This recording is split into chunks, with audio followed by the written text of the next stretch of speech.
Do we really choose our lives? Or are our choices shaped for us long before we ever decide? Think about it. Why did you choose your career, your partner, the country you live in now? Was it freedom or a chain of events that quietly guided every step? Today, we'll look at what philosophers call the limits of choice and why understanding these limits can actually increase your real freedom. Let me start with a real example. When I was a kid, there was a TV show on television. One day they showed an episode about India. The colors, the chaos, the beauty, the heat. I remember sitting there as a child and thinking, I want this. I want to go somewhere warm, exotic, alive. But here's the interesting part. I didn't turn on the TV. My parents did. I didn't choose the channel. I didn't choose to have a temperament that reacts to travel with a curiosity instead of fear. I didn't choose to be good at English, which later became essential for my travels. My parents then sent me to a language school, another decision I didn't make. One small thing led to another, and years later, I became an English teacher living in Vietnam. So, was that my choice? Or was it a path prepared by a mix of biology, childhood experiences, and random events? Here are a few more quick stories, and notice the pattern. Hypothetical person number one, Anna, the musician. Anna becomes a violinist. Why? Her grandmother played. Her parents bought her a violin when she was 5. She had a fine motor coordination to do well early. She grew up in a city with a good music school. Remove one factor, the grandmother, the violin, the school, and her choice disappears. Hypothetical person number 2, James, the programmer. James thinks he chose programming because he loves logic, but his parents bought a PC when he was 9. He struggled socially, so the computer became his safe space. He happened to meet a mentor in line. Again, was it freedom or a chain of influences? Real pattern. Our choices don't start at the moment we make them. They begin long before, in childhood, genetics, opportunities, and random moments. So, how much choice do we actually have? Most philosophers today don't see freedom as total independence. Instead, they talk about compatibilism, the idea that we don't choose our desires, but we can choose how we act on them. We don't control the conditions, but we control our response to them.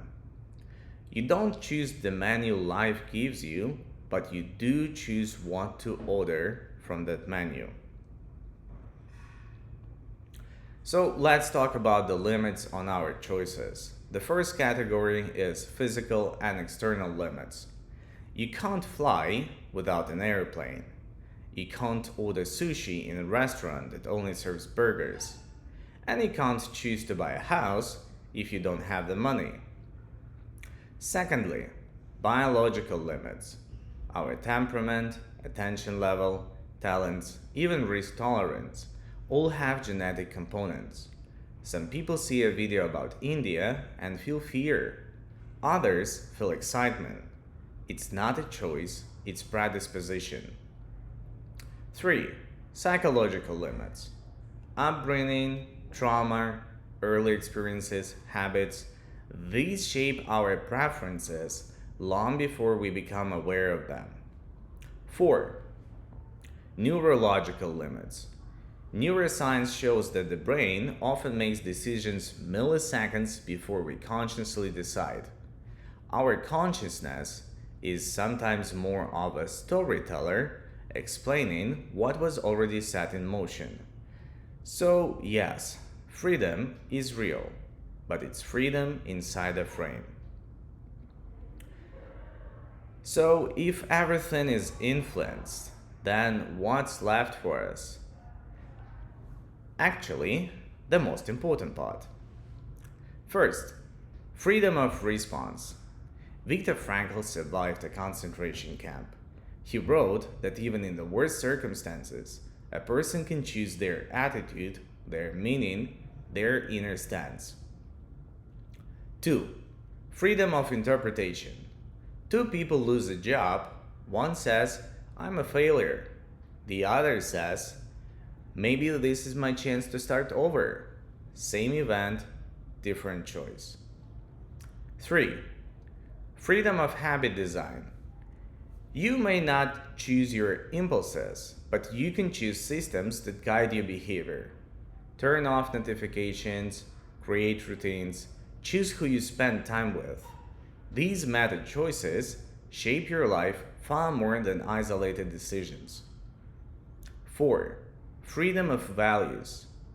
You can choose why you do things, and once you have a why, the how becomes manageable. Look back at your own story. Think of one moment from childhood, a hobby, a teacher, a TV show, a friend that shaped who you are today. Did you choose it? Probably not. But you are choosing what to do with it now. The goal is not to be totally free. The goal is to understand your constraints so you can navigate within them consciously instead of being pushed by invisible forces. That's real freedom. Here is a small question for you. What is one moment from your past that shaped your life more than you realized? Tell me in the comments. And if you enjoyed this reflection, subscribe for more short videos about philosophy, meaning, and life. See you in episode 3.